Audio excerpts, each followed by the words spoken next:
جی یہ تو حسین جب عرش پہ بیٹھ کر روزانہ نقوی صاحب حسین عرش پہ بیٹھا ہے آج بھی.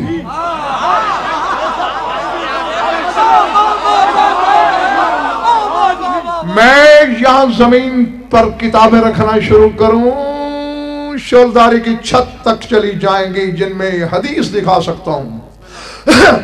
ان الحسین عن یمین العرش ینظر الى زوارہ و موسکرہ.